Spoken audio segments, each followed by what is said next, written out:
In philosophy, as in most other fields of human activity, the merits of the living are much more controversial than those of the dead.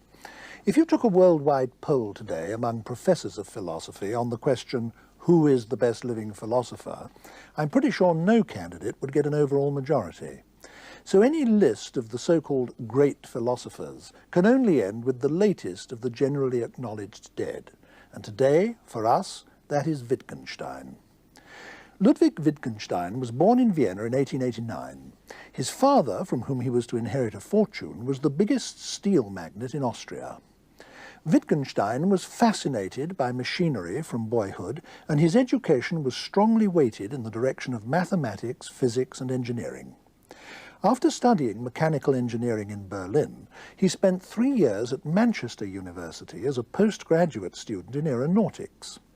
During this period, he became absorbed in fundamental questions about the nature of mathematics. Bertrand Russell's book, Principles of Mathematics, inspired him to give up engineering and go to Cambridge to study the philosophy of mathematics under Russell himself. He soon learned all that Russell had to teach and went on to do the original research that was to produce his first book, the Tractatus Logico-Philosophicus, published in 1921 and usually referred to just as the Tractatus. Wittgenstein genuinely believed that in this book he had solved the fundamental problems of philosophy. So he turned away from philosophy and did other things. Meanwhile, the Tractatus acquired enormous influence, stimulating further developments in logic at Cambridge, and on the continent becoming the most admired text among the famous group of logical positivists known as the Vienna Circle. But Wittgenstein himself came to feel that it was fundamentally in error. So he went back to doing philosophy after all. In 1929 he returned to Cambridge, where in 1939 he became professor of philosophy. During this second period at Cambridge, he developed a completely new approach, quite different from his earlier one. During the rest of his life, its influence spread only through personal contact, since, apart from one very brief article, he published nothing more before his death in 1951. However, in 1953, his book, Philosophical Investigations, came out posthumously and proved to be the most influential work of philosophy that's appeared since the Second World War, at least in the English-speaking world. So here we have a most remarkable phenomenon, a philosopher of genius producing two incompatible philosophies at different stages of his life, each of which influenced a whole generation. These two philosophies, although incompatible, do have some basic features in common. Both are focused on the role of language in human thinking and human life, and both are centrally concerned to demarcate between valid and invalid uses of language, or as someone once put it, to draw the lines at which sense ends and nonsense begins. For me, the earlier of Wittgenstein's two main books, the Tractatus, remains hauntingly readable. But it has to be said that it's the later one, the Philosophical Investigations, that has made him a cultural figure of international significance during the period since his death. Here to discuss Wittgenstein's work with me is John Searle, Professor of Philosophy at the University of California in Berkeley. Professor Searle, since Wittgenstein himself repudiated his early philosophy, and since in any case it's now the later philosophy that's far and away the more influential, I don't think we ought to spend too much of our discussion on the early work. What is it about that that we really need to know? Well, I think the key to understanding the Tractatus is the picture theory of meaning. Wittgenstein felt that if language was to represent reality, if sentences were to represent states of affairs, then there had to be something in common between the sentence and the state of affairs. And he saw the way to describe that on the analogy with the way that pictures represent states of affairs. He thought there had to be some structural similarity, that just as the sentence was made of a sequence of words that stood for things, names, so the arrangement of words in the sentence pictured or mirrored the arrangements of objects in the fact. Now, this gave him a remarkable sort of lever of a metaphysical kind, where he could then read off, he thought, the structure of reality from the structure of language, because he thought that the structure of reality had to determine the structure of language. Unless language mirrored reality in some way, it would be impossible for sentences to mean. So the crucial point here is that we are able to talk about reality not just because we use words that stand for things, but because those words have a relationship to each other within the sentence that corresponds to the relationship that things have to each other in the world. Right. No. So that's what he called the logical structure. Right. And the world and sentences have that structure in common. Right. But it's important to emphasize now that we're not talking about ordinary language of the sort that you and I are discussing, which he thought concealed a logical structure. He thought if we took ordinary sentences and did an analysis of how they mean, we would get down to the ground floor sentences, what he called the elementary sentences, and there would be this strict picturing relation between the structure of the sentence and the structure of the fact. Now, he inherits from Frege the idea that the fundamental unit of meaning isn't the word, but the word only functions, the name only means in the context of the sentence. And as you said, it's the concatenation of the words in the sentence that is itself a fact that enables the sentence to picture the structure of facts in the world. Now, I think people will see quite easily how that can be the case when a sentence is picturing a true fact. I mean, if I say there's a cat on the mat, and there is a cat on the mat, I think that relationship is easily understandable. But suppose I say there is no cat on the mat. How can that sort of sentence be said to be picturing something?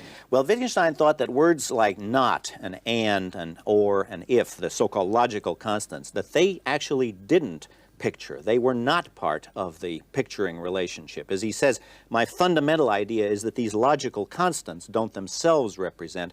They're ways we have of stringing pictures together. And it's not so unrealistic if you think about it. For example, across the street from my house in Berkeley, there's a little park, and there's a picture of a dog with a line through it. Now, I take it that's not supposed to pick dogs that have stripes painted on them. The line is the negation sign, and it's a Wittgensteinian sort of picture. That is, the not symbol there is a way of operating on the picture, but it isn't itself part of the picture. So he thought that what we say about the world can be analyzed down into basic sentence structures, basic sentences, which picture the world and are linked together or negated by particular operators. By the so-called logical constants. By the logical constants, yes, which have this function. Right. Now, in my introduction to this discussion, I said that throughout his career, Wittgenstein was concerned to demarcate talk that made sense from talk that didn't make sense. How was that demarcation done in the early philosophy? Right. Well, in the early philosophy, in the Tractatus, Wittgenstein thought that the only language which, strictly speaking, made sense was this fact-stating language. Now, unlike the positivists, he didn't relish that. He didn't think that was wonderful. He thought that the really important things were unsayable, were unstatable. He thought that ethics, religion, aesthetics were in the realm of the unsayable. And he once said about the Tractatus that the really important part of the Tractatus is the part that's left out, the part that's not there at all.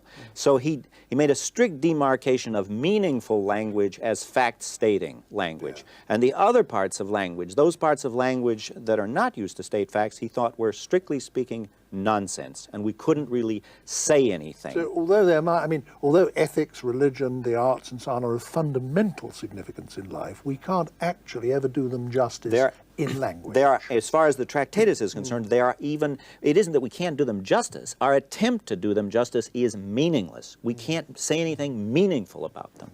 Now, you've made the point very clearly that the central to the early Wittgenstein is this picture theory of meaning. How did the later Wittgenstein depart from that? Well, again, though Wittgenstein's ideas are very complex, there's a rather simple answer to that question. He moved away from the picture metaphor of the nature of meaning to the tool or use metaphor as the correct conception of meaning. He says, think of words as tools, and the way to understand language, the way to get a correct conception of how language functions is to look at how words are used. He says, for most cases, not all, but for nearly all cases, the meaning of a word is just its use in the language.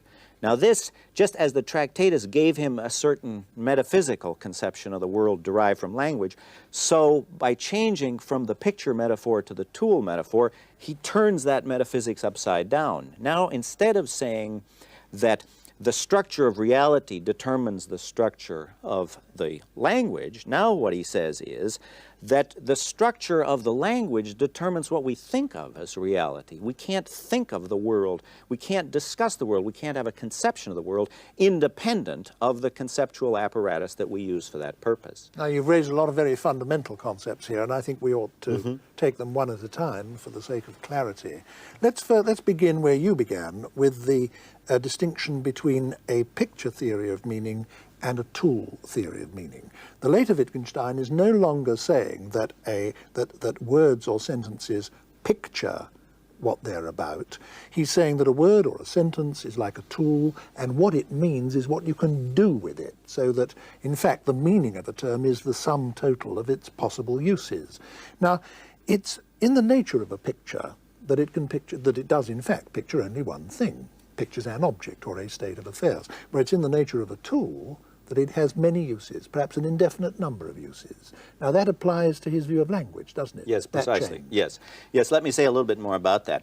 Wittgenstein is anxious to insist in the investigations that language is indefinitely extendable and that there isn't any single thing that binds all uses of language together, that there isn't any single essence that runs through all of language. And indeed, for particular words, there needn't be any particular essence that marks the definition of that word. That he says words have a family resemblance of their uses, so that, I mean, he gives the example of game. He says, if you ask yourself, what is it that all games have in common? And he keeps insisting, don't think what they all have in common, but look and see if you can find anything. And then he says, if you consider board games, Olympic games, gambling games, games played with balls on fields and so on, what you find is that there isn't any single essence. There isn't any single thing that all games have in common. There's not even the fact that they're pastimes or diversions, no, because some people play them professionally. Pretty grim, right? Do them for a living and a career. If you've been to Las Vegas, it isn't that those people are just amusing themselves. It's a pretty grim business to watch them at the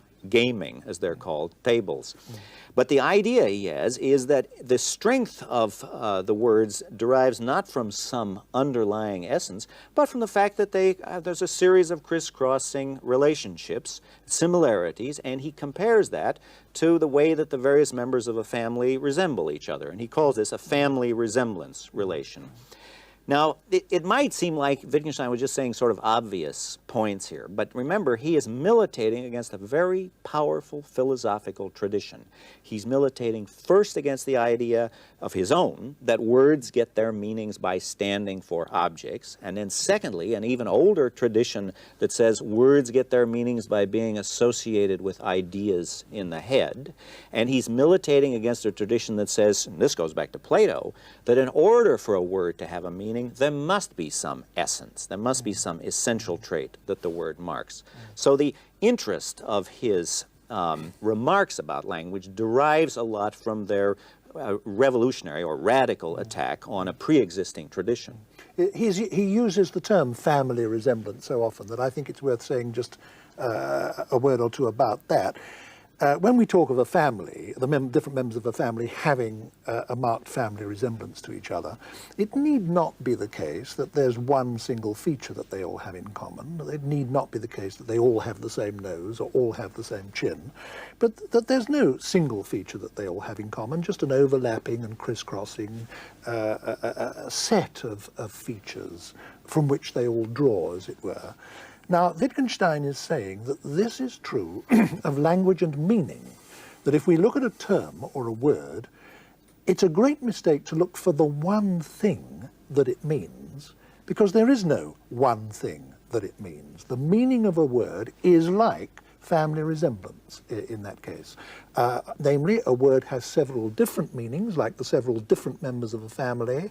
There may be a crisscrossing and overlapping set of relationships between those different meanings, but there's no one thing that the meanings all have in common, which is, as it were, the essence of that word. That's right. That's what he's saying. Now, he doesn't say that this is true for every word in the language. No doubt there are words that have strict definitions, but he thought that this was crucial for philosophers to see, because a lot of the words that trouble us, especially in philosophy, I mean, in ethics and aesthetics, words like good and beautiful, which he was very suspicious of these words, but he thought that part of our failure was we were looking for some essence of beauty or essence of goodness, whereas he insists just look at the various resembling, crisscrossing similarities in the use of these words. So he's saying, for example, that we have all sorts of different kinds of talk. There's scientific talk, religious talk, music talk, everyday talk, philosophical talk, such as you and I are now having. And in each of these areas of discourse, language is characteristically used in different ways. And the same words will be used in different ways. So don't ask yourself, what is the specific meaning of this term? Ask yourself, how is this term being used in that particular area of discourse? That was one of his slogans. Don't ask for the meaning, ask for the use. And at this point, he introduces another metaphor. Indeed, it's one of his few technical terms. He introduces the notion of a language game. And the idea he has is that we should see speaking a language on analogy with playing a game, in that characteristically it's rule governed. We aren't ourselves entitled to lay down the rules. Not everything is determined by the rules, so there is a great deal of slack, room for interpretation. But nonetheless, we're engaged in rule-governed forms of activity. Now, this again is a disconcerting idea for a lot of philosophers, because he wants to insist that there isn't any foundation for the language games, any more than there's a foundation for football or baseball. These are just human activities. And so he wants to get out of the idea that these language games, where the word has its home, where words get their meaning from their role in the language games, he wants to get out of the idea that there must be some transcendental justification or foundation for the language game. No, the language game has to look after itself. We play a language game of ethical discourse, of aesthetic discourse, of fact-stating discourse, of language game with the word cause, a language game of identifying spatial and temporal relations. So he's anxious to insist that there are these sequences and series of human activities where the use of words is tied up with the rest of our lives in a regular, ordered, but not in any way predetermined fashion.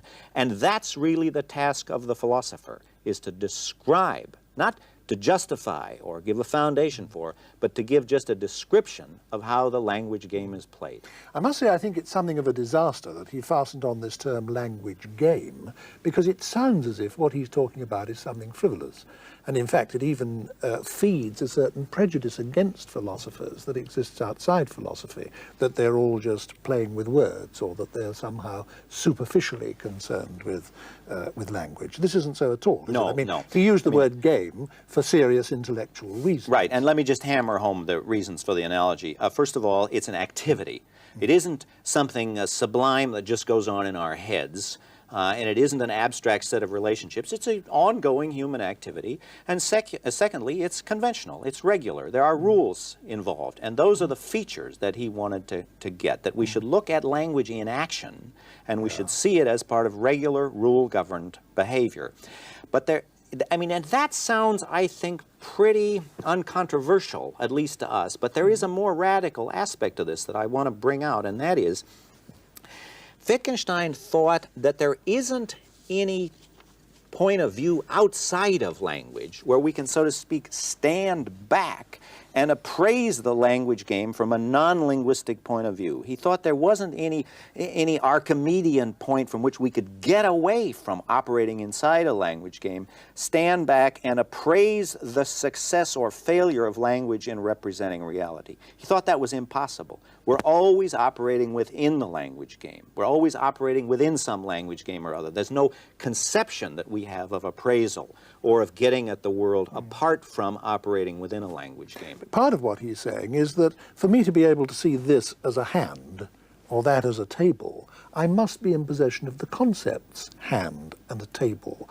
And therefore what I see reality as being is constituted by a whole conceptual structure that I have, which can be articulated in language. That is a great deal of it, but I think in a way it goes even deeper than that for Wittgenstein. Wittgenstein really thinks Wittgenstein is part of the movement in the past 100 years. It's a characteristic feature of the 20th century that we no longer can take language for granted. Language has become immensely problematic to us, and it has moved into the center of philosophy, and Wittgenstein is one of the great leaders in that movement. So he would certainly agree with what you just said, namely that reality divides up the way we divide it, that because we can only think of this as a hand or that as a table because we've got the relevant concepts, the relevant words. But the point is deeper than that. The point he wants to make is there isn't any such thing as thinking. There isn't even any such thing as experience as human beings have, adult, full-grown human being experiences. That cannot exist apart from language. Language permeates that at every point. Now, a moment ago, you were saying that every language game has to be understood from the inside.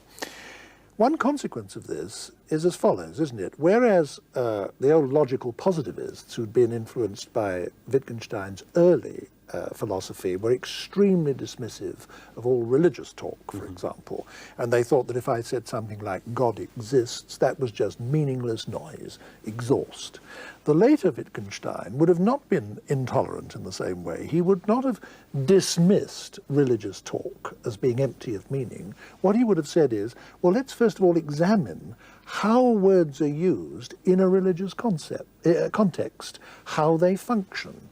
Let's look at their use. Let's, as it were, get inside the religious language game, as he would have put it, and see how these terms are being used, and then we can judge whether they're being used legitimately, not legitimately, or whatever it might be. Well, you have to be very careful about that last bit. You see, because what Wittgenstein would say is it's not our task as philosophy to appraise the success or failure of the religious language game. All we can do is describe how it's played. And the important thing is to see that it isn't played like the scientific language game. It's ridiculous, he thinks, that we should take religious utterances as if they were sort of second-rate scientific utterances for which there was inadequate evidence. And he was always anxious to insist, well, we ought to look at the role that religion and religious utterances play in people's lives. That's the meaning of these utterances, to see what sort of a role they actually play in people's lives. And he disliked the idea that we should over-intellectualize this and make it into some kind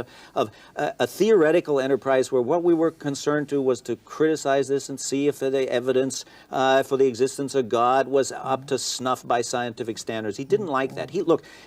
W.G. Grace once jumped on a chair in a meeting and said something Wittgenstein really approved of. He thought this was wonderful. Grace said something like this. He said, God doesn't want a head. Any old cabbage will do for a head. What God wants is a heart. Now, Wittgenstein liked that because he thought that was the language game in action. That was not trying to get outside it and do some sort of pseudo-scientific appraisal of it. But it is important, I think, for us to make the point that he didn't take a sort of anything goes attitude. I mean, he did think that philosophical puzzlement is characteristically caused by our using the terms from one language game as if they belong to another, by, for example, trying to judge, as I think you just said, trying to judge, say, moral talk or religious talk as if it were scientific talk. And that having got ourselves into these puzzles and problems, the way to get ourselves out of them was to pay very strict attention to the way the words that we were using normally functioned in I think that's right. In actual human discourse. And he does have various ways that he summarizes this. He says philosophical problems characteristically arise when we take the word out of the language game where it's at home and then try to think of it as something sublime. We want to inquire into the nature of the good, the true, or the beautiful instead of just looking at how these words are actually used in the language game where they get their meaning. A few minutes ago we were talking about this analogy that Wittgenstein makes between games and the use of language. There was one important aspect of it that we didn't take up because we can't talk about everything at once. A game is a rule-governed activity, And language is a rule-governed activity, and has to be, because if I didn't follow certain linguistic rules, what I said would be unintelligible and wouldn't communicate or perform any of the functions I want it to perform. So I have to follow certain rules. Now, Wittgenstein argued that because that was so, there could be no such thing, even in theory, as a private language. And his argument to this effect has become one of the most controversial aspects of his philosophy. Can you say a word about it? Yeah, it sure has. Well, I would be glad to. In a way, I'm reluctant to get into this hassle because there's so much junk written about the private language argument. But just let me say a little bit about it. First of all, you got to say something about rules. We've been talking as if the notion of a rule for Wittgenstein was unproblematic, but it wasn't. His notion of a rule is itself one of his important contributions to philosophy. What he thought was, first of all, that rules don't block off all eventualities, that language isn't everywhere bounded by rules. Nothing is everywhere bounded by rules. There are always lots of gaps left open by any system of rules. He gives the example of throwing a tennis ball when you serve. There's no rule how high you have to throw it. But I suppose if somebody could throw the thing 5 miles high and we had to wait all day, they'd make a rule. I mean, the rules are never final. Now, another thing he said about rules is that rules are always subject to different interpretations. And if you've ever been through the income tax laws, you know this. I mean, the American history of it is a series of different interpretations.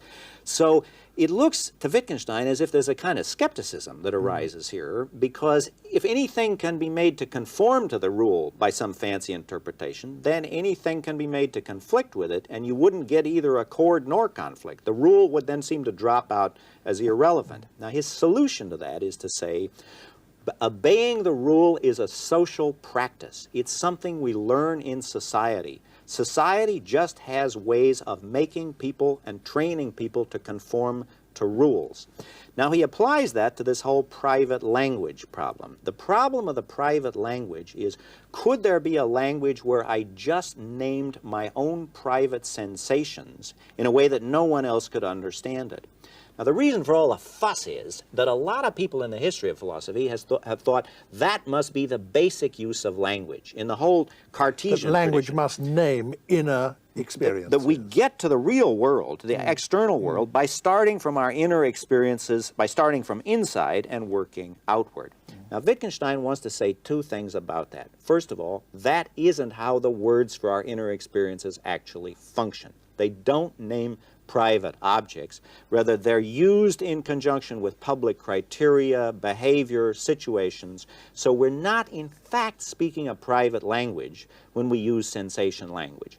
But secondly, and more controversially, he says we couldn't, in fact, speak a private language. We couldn't give a private ostensive definition where we just sort of point inwardly to some private experience and name that experience.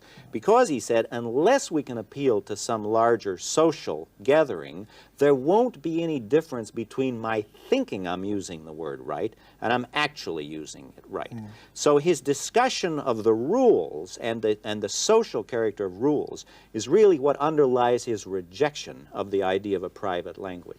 And it's important for him to reject the idea of a private language, as you say, because he's reacting against a whole tradition of philosophy that goes back to, I suppose, Descartes, but certainly includes Locke, Berkeley, Hume, the empiricist philosophers who say that we start by cognition of essentially private states of mind and infer the world or build up a conception of the world from that.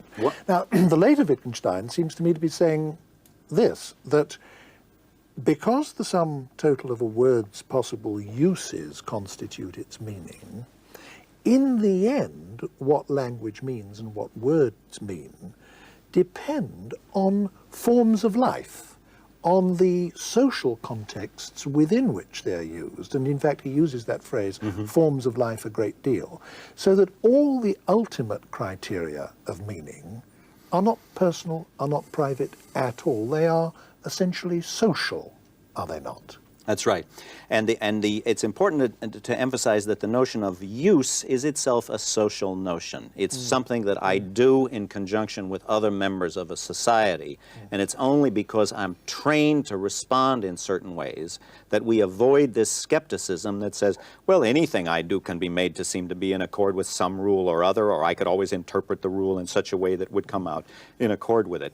And he does emphasize the idea that a language is a form of life, that we can't sort of carve off the language and look at it apart from the human activities where it actually has its meaning. When people pick up Wittgenstein's books to read them, I think they're often struck and surprised straight away by what they find, because these books are not written in the way that ordinary books are. They're not written in continuous prose. They're written in separate paragraphs, and each paragraph is given a number. And very often it's not clear what the relationship is between a paragraph and the other two on either side of it. And usually there isn't much in the way of connected argument either. You get these brilliant metaphors, brilliant examples, brilliant similes, so that the writing is wonderful, and yet it's difficult usually to see what it is he's saying. Now, why did he write like that? Well, several reasons. But first of all, I do want to say I entirely agree with you about the character of the prose, and it is both entrancing and exasperating. I know I felt that when I was preparing for this program. I went and reread acres of Wittgenstein, and there just is a huge amount, and it is enthralling. You begin to start thinking that way yourself. You begin to address your wife in Wittgensteinian aphorisms, which can be very exasperating. But you have this feeling that when you take up one of these books and read it, it's a bit like getting a kit for a model airplane with no instructions as to how you're supposed to put all these pieces together. And that can be extremely frustrating. It's a sort of do-it-yourself book. But why did he write like that? Well, first of all, I think it was the only way he found natural. I mean, he often says what a torture it is for him to try even to put these paragraphs together consecutively, much less to write conventional prose, articles and books. But secondly, I think there is an element almost of arrogance in this. Wittgenstein wanted it to be different from the standard ways of doing philosophy. He hated the sort of standard articles that appear in journals and standard books that are written to be read by undergraduates in philosophy. By the way, he would have hated the kind of thing you and I are now doing, two professional philosophers discussing his views on television. But he did want to be deliberately different from other people. And then there's a third aspect of this, is that he honestly and sincerely was struggling to say something new and different. And he always had the feeling that he hadn't said what he really meant, that he was struggling to find a mode of expression, and that he never really succeeded. And then lastly, I think we need to say for English-speaking viewers that this, though it looks strange to the English eye to see this books written in this way, it's not all that unusual in German. There is a tradition in German philosophy of writing aphoristically. You see it in Nietzsche, it's in Schopenhauer, in Lichtenberg, just to mention a few. And the writing is at its best wonderful. I think we ought to do him the justice of he's a great stylist. He's a great stylist, and some of the sentences stay in your mind for the rest of your life after you've read them. Yes. In my introduction to this discussion, I mentioned the fact that in the last, I don't know how long one ought to say, 10 years, 15 years, probably not much more than that, he has become an international figure of importance quite outside philosophy. When one reads books and articles and journalism that have nothing to do with philosophy, one is beginning now over and over again to come across Wittgenstein's name. Can you say just a little about the fields outside philosophy in which he is important, and indicate at least what kind of an influence he appears to be having? Well, at present, I think it's a kind of name-dropping. It's an okay name, and he's certainly mentioned in a lot of fields, but I think he would feel himself that he has not been adequately understood, and indeed has not been adequately understood in philosophy. But some of these fields are literary criticism and aesthetics generally. Wittgenstein is now often referred to, and I think will become more influential. There is a great deal of mention of Wittgenstein in social sciences, particularly anthropology, because he thought of himself as doing a kind of anthropology. There is books written about the importance of Wittgenstein for political theory. So it's what the French would call the sciences of man that Wittgenstein has been most influential. Paradoxical in a way, because he wrote so much about the philosophy of mathematics. But most of his influences now are outside of philosophy, are in the social sciences. And it seems that the structuralists who are so fashionable, or have been fashionable for so long, seem to be claiming Wittgenstein for their own, do they Well, not? it's the post-structuralists, I think, that probably misunderstood him the worst. Post-structuralists. But that's another program. Yes. Well, right. But then we won't get into that. But I think the point is worth making that, for example, if you read serious literary criticism now, you are going to come across constant reference to Wittgenstein. What is your personal evaluation of all this, of Wittgenstein as a philosopher? Well, actually, I feel so strongly about this. As I've been restraining myself all along, just trying to say what the guy meant and not what I actually think about it. But let me start out negatively, and then I get to end on the more cheerful note. There is a kind of exasperating feature of Wittgenstein that I want to highlight, I want to emphasize, and that is the anti-theoretical bent in Wittgenstein, the idea that we mustn't have a theory, that we can't have a theory of language, we can't have a general theory of language or of the mind. Now, when somebody says to me, when some guy says you can't have a general theory of speech acts, or you can't have a general theory of intentionality, of how words, or how thoughts relate to reality, my natural instinct is to go out and write a general theory. We'll just see if we can't have a general theory. And in fact, I have tried to make general statements in both of these fields. I think it's premature of Wittgenstein to say we can't have general theories of language of a philosophical sort, or general theories of how the mind functions. We won't know if we don't try. And the sheer diversity of the phenomena should not by themselves discourage us. I mean, think of physics. If you think of Niagara Falls and a pot of water boiling and an ice skating rink, it looks like very diverse phenomena, and we could go on and on with the diverse forms that water takes.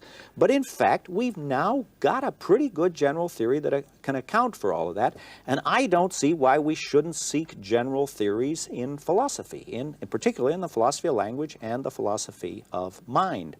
I almost think sometimes that Wittgenstein thought since he had failed to get a general theory, since the Tractatus failed, then any general theory must be impossible. Roughly speaking, if I can't do it, nobody can. And a lot of people... Probably what he actually believed. A lot of his disciples have said to me, oh, well, since you reject this anti-theoretical bent of the investigation, you must believe in the Tractatus, as if those were the only two options. And I want to suggest there are lots of other options. Now, tied in with this aversion to theory is a kind of waffling that goes on in certain crucial areas. Let's take religious discourse just as an example of this. We were mentioning this earlier. See, Wittgenstein himself obviously had a deep religious hunger. I mean, it wasn't this sort of a middle-class English attitude about religion, that it's just something for Sunday mornings. No, he really had a religious hunger. There are these constant references to God and getting himself right with God, and yet I think most people would say that he was an atheist.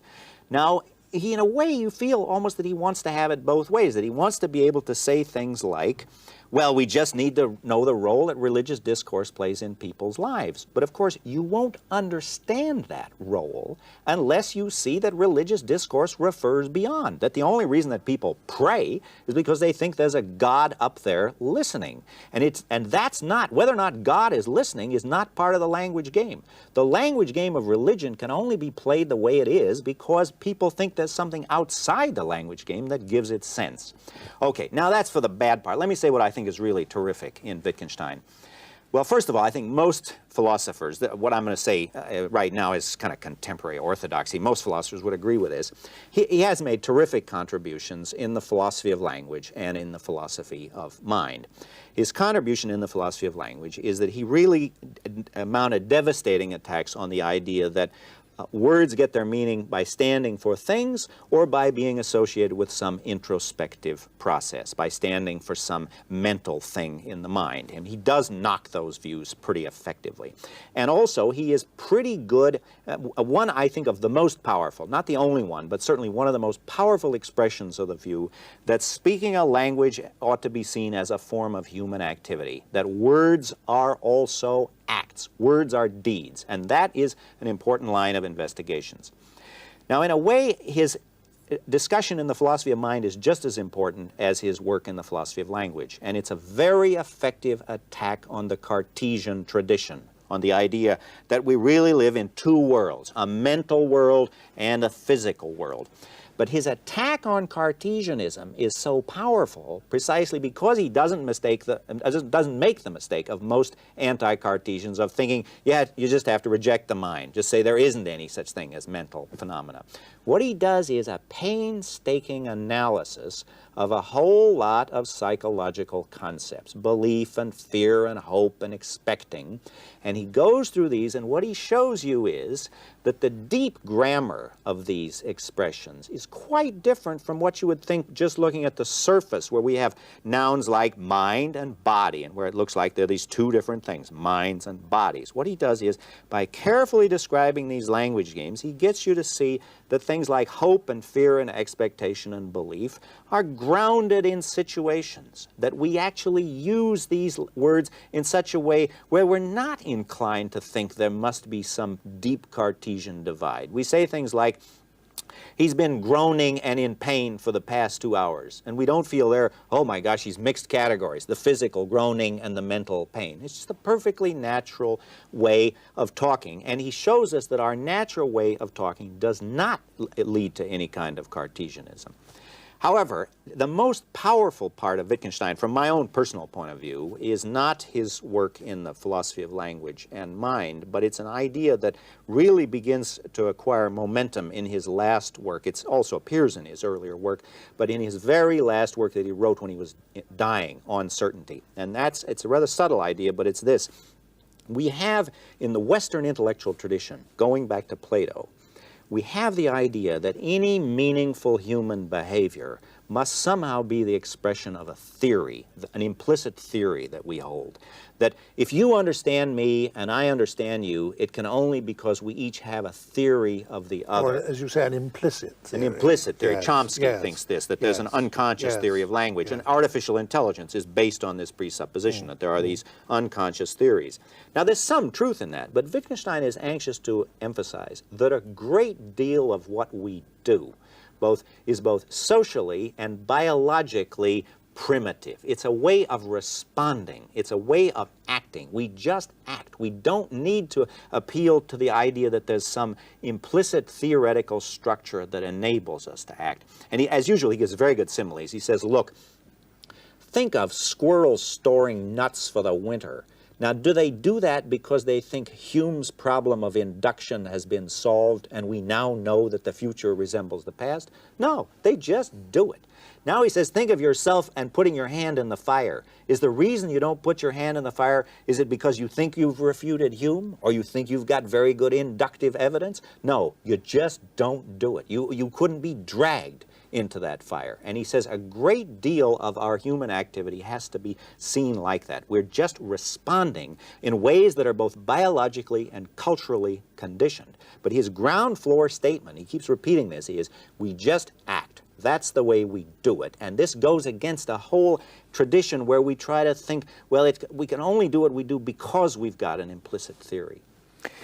Do you think there's still a lot of juice in this, or do you think that Wittgenstein himself has made all of the really importantly creative and constructive use of these ideas that can be made? Oh, no, I think there's a great deal more to be said on this. To put it very bluntly, I think Wittgenstein only scratched the surface. Thank you very much, Professor Searle.